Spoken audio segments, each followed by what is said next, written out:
You've probably heard of Furby. Everybody had one that was evil, or knew someone's third, second, twice removed cousin sister that had an evil one too. Recently, they've had a comeback. A comeback so big and weird that I just have to talk about it. So I present to you FURBCAST, History in Embracing Your Weirdness.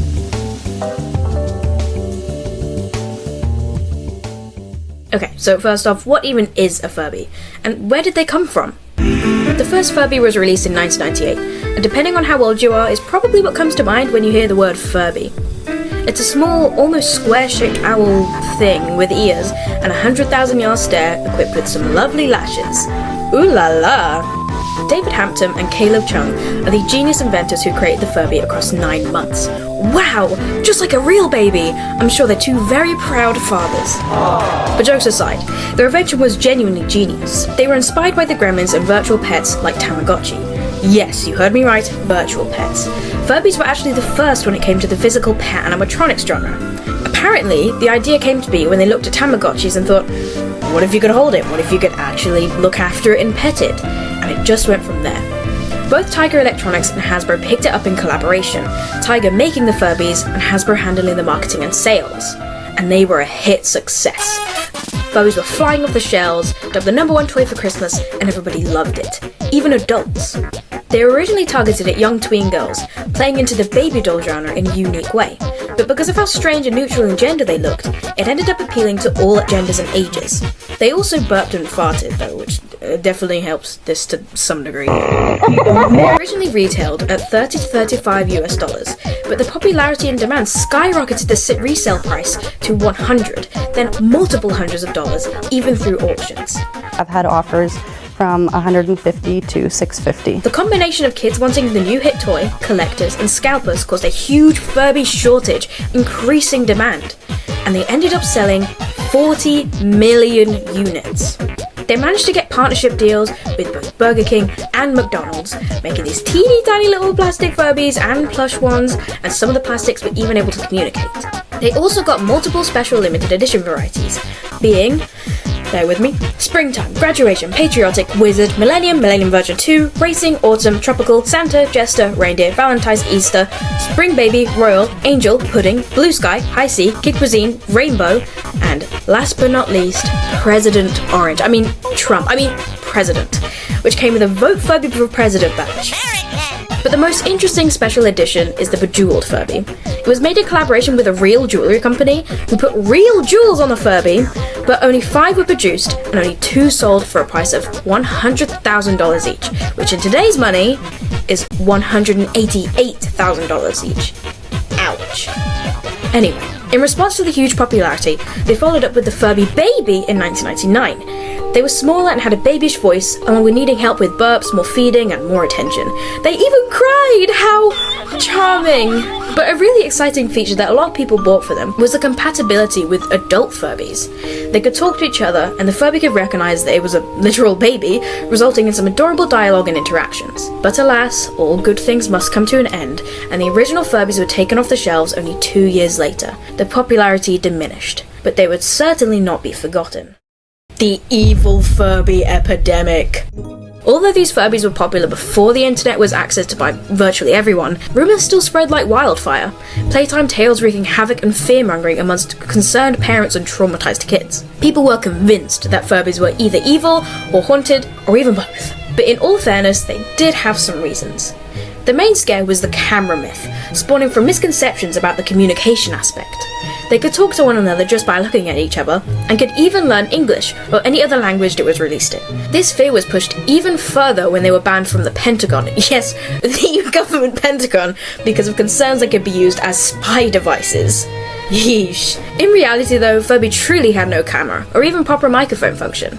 Yes, they could respond to sound, but it was just any sound using general audio detection, and it had no ability to record. And learning to speak human language was really just a system gradually tossing in more real words into its dialogue over time the more you played with it. The camera confusion came from the infrared sensors on its forehead. This is how the Furbies could communicate. Although it may look like some sort of scary red camera lens to some, it was really just the same technology that your TV and remote uses to communicate. It's just a special light. But in all fairness, the Furby could be used to spy, with heavy modifications that were also pretty expensive. So there was really no cause for concern of this happening because it's unnecessary, expensive, and most people are terrified of them anyway, so they'd be terrible spy devices.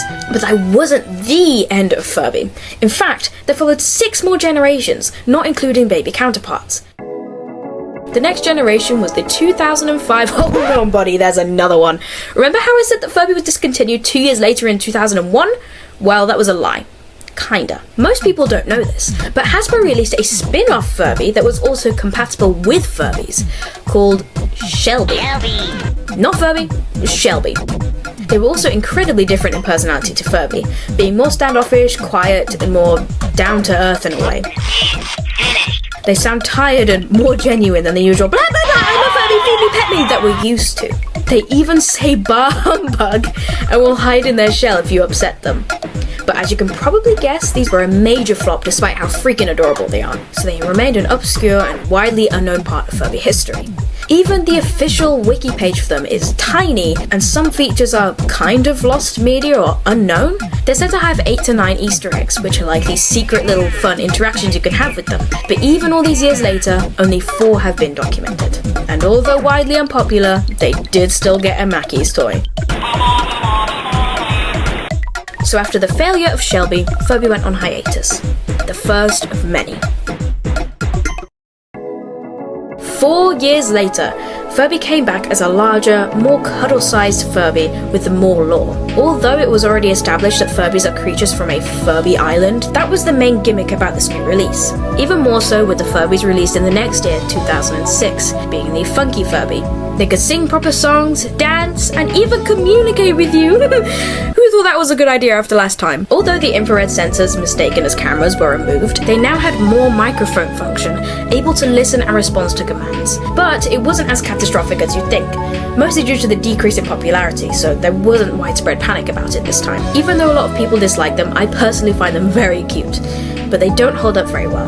They had rubber for beaks this time so that they could smile and frown, but that meant that the material got worn down drastically over time, and most of the Furbies left on the market are nightmare fuel. Despite their best efforts, Furby 2005 and 2006 didn't really take off. They even came with a cute little spoon and of course a baby counterpart, although they're arguably a little terrifying, and a Burger King deal, but it didn't quite hit the mark.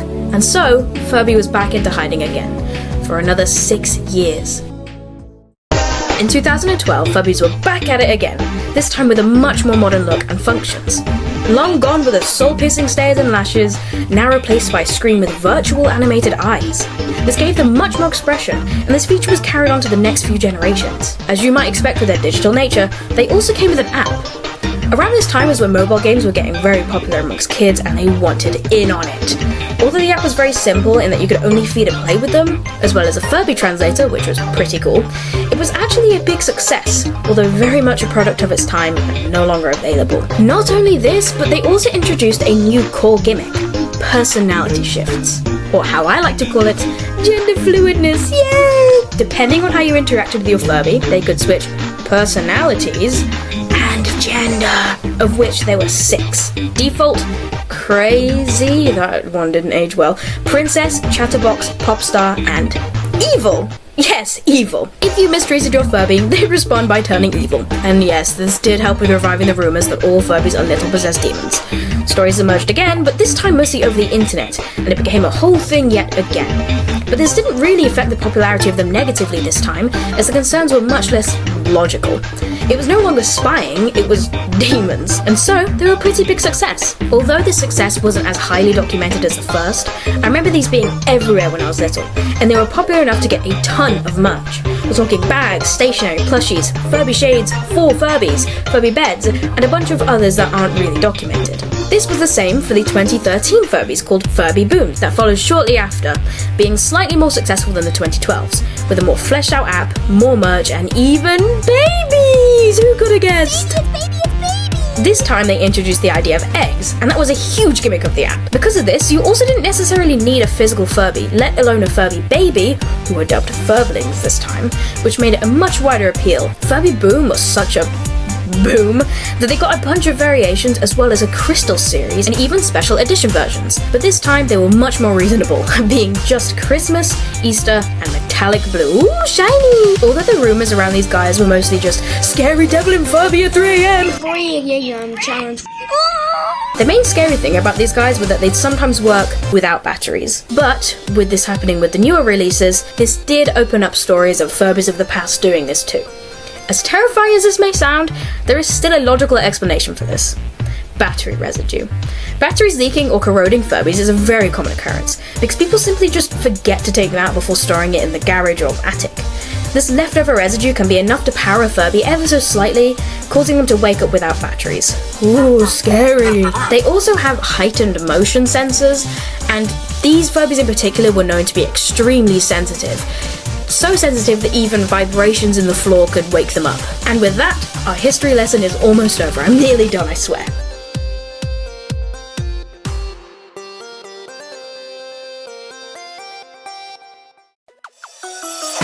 Furby connects with the next in line release 3 years later in 2016, and they were boring. They only had 5 variants, none of which contained an interesting colour scheme or patterns, and the personality gimmick was lost, completely gone. They were also notably really buggy. It was not uncommon for kids to end up finding scary bugs and glitches and... Because why not? Oh my gosh, oh my gosh, oh my gosh, oh my... Get freaked out, and it was because the virtual technology aspect was heightened with this release, with coloured, high-resolution LCD eyes and a Bluetooth connection to the app. Furby Booms actually used a high-pitched frequency to communicate with each other in the app, so the parents were pretty freaked out by a Bluetooth connection, as it meant it was fully linked to the devices. But this did make some pretty funny modifications and hacks possible.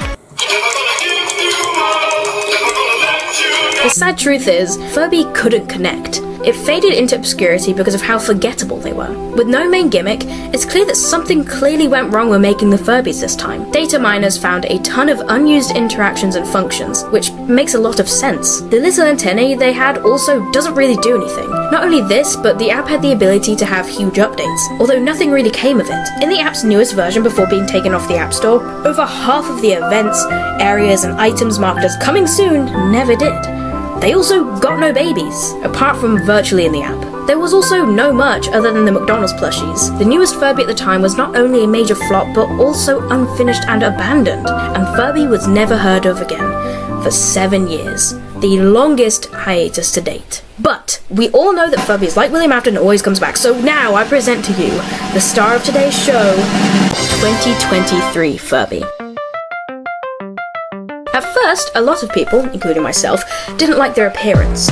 They're a little too cutesy, too feminine, their mouths don't move anymore, and they have troll's hair? Something about Furby that always appealed to a wide audience was how neutral they were. But what I failed to see at the time was that the design was actually meticulously crafted for the Furby fandom and community itself, which mostly consists of adult and teen collectors who are also very LGBTQ+. Unlike past generations, the 2023 Furbies are all bright, colourful and feminine, but with an arguably more masculine voice. Their voice lines also raise some eyebrows on gaydars. Wow! I know that right. Well, I think it's important to be proud of who you are. You can. And is still always referred to in a neutral sense, going by they, them. The design is also referencing the creative side of the community in multiple ways. The detailed eyes reference the gorgeous custom Furbies that they made, and the necklaces they come with are also a fandom original. But by far, the smoking gun when it comes to them being community orientated is the Long Furby. Long Furbies are entirely a weird fandom original, the first being created in 2018 by the user Furby Fuzz on Tumblr. The Long Furby gained a massive cult following online, and so they became a huge part of the community, dozens of fans making their own. And it was so popular that Hasbro saw it and made an official Long Furby named DJ Long Furby, and hey, the moving mouth is back! If that doesn't convince you that the official Furby designers are heavily involved with the community, I don't know what else will. And not only are there Long Furbies, but also Food Furbies? As part of the merchandise line, Hasbro released mini figurines of all different shapes and sizes. Some long, some food, some round, and some as just straight up objects. Is it wearing a jumper, or is it the jumper? Nobody knows. Something else unique about these Furbies was the subject of mental health. The newest Furbies encourage healthy tips and tricks for mental health, presented in a way that's lighthearted enough to feel genuine. They can help you do yoga, breathing exercises, positive affirmations, and more. The DJ Long Furby also has a relax mode, which has a selection of color-changing lights paired with multiple choices of comforting music or ambience. Furbies have always been a friend or creature to look after, but the newest are much more best friend material. Although it's not on the box, I truly believe the secret intention of these is to bring comfort and happiness to teens and kids who are struggling with mental health, and also those of minorities, LGBTQ+ in particular. It's a very prominent problem nowadays, more than ever before with the increased usage of the internet. The social media team is also very in touch with the community and demographic, specifically post silly and lighthearted things, but also positive messages, and keep up to date on trends and inside jokes of the community. As of now, in 2025, and early 2026 at least, Furby as a whole is still going strong. The social media accounts even frequently post about all generations of Furby, and the toys themselves reference them as well. The Long Furby even mentioning its ancestors and mocking how they talk only in Furbish, which is just quite nostalgic and appealing to the older demographic. There's also new merchandise and toys releasing very consistently. The babies of this generation, being the Furblets, are frequently in waves of new personalities and patterns. Although they aren't flying off the shelves, they're still going with no sign of the end quite yet, and it's becoming the longest lasting generation ever. In short, I believe Furbies, especially nowadays, are all about embracing yourself in who you are. Even the Furbies who come in all different shapes and sizes are very confident about themselves. After your history lesson, I want you to think to yourself, do you still think that Furbies are evil and creepy?